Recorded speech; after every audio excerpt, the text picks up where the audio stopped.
Big boss Malayalam season 8 അഗ്നിപരീക്ഷ ആവേശകരമായി മുന്നേറുന്ന സാഹചര്യത്തിൽ ഇപ്പോഴിതാ ഇന്നും 4 പേർ ബിഗ് ബോസ് വീട്ടിൽ നിന്ന് പടിയിറങ്ങിയിരിക്കുന്നു. ഏവരെയും ഞെട്ടിച്ചുകൊണ്ടുള്ള എവിക്ഷൻ പൂജയുടേതായിരുന്നു എന്ന് തന്നെ പറയാം. കാരണം തന്റെ അഭിപ്രായങ്ങൾ ജഡ്ജസിന്റെ വരെ മുഖത്ത് നോക്കാതെ തുറന്നടിച്ച പൂജയുടെ എവിക്ഷനിൽ എല്ലാവരും ഒന്ന് ഞെട്ടിയെന്ന് തന്നെ പറയാം.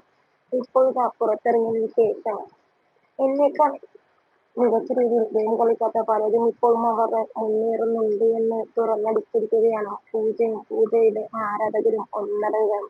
ഒപ്പം തന്നേക്കാൾ മോശപ്പെട്ട രീതിയിലാണ് ബിഗ് ബോസിലെ ഏറ്റവും പ്രായം കൂടിയ ആൾ കളിച്ചു മുന്നേറുന്നത് എന്നും അയാളെ മന്ദബുദ്ധി എന്ന് വിളിച്ചതിൽ അതിയായ കാരണം ഉണ്ട് എന്നും ഇറങ്ങി പോടോ എന്ന് പറഞ്ഞതിന് തന്നെ ഇതിനു മുന്നേ മന്ദബുദ്ധിയെന്ന് വിളിച്ചു എന്നും ഇതിനോടകം തന്നെ പൂജ തുറന്നടിക്കുന്നു. എന്തായാലും പൂജയുടെ എഡിഷൻ ബിഗ് ബോസ് വീട്ടിനകത്തുള്ളവർക്ക് വരെ വലിയ രീതിയിലുള്ള ഷോക്കാണ് ഏൽപ്പിച്ചിരിക്കുന്നത്.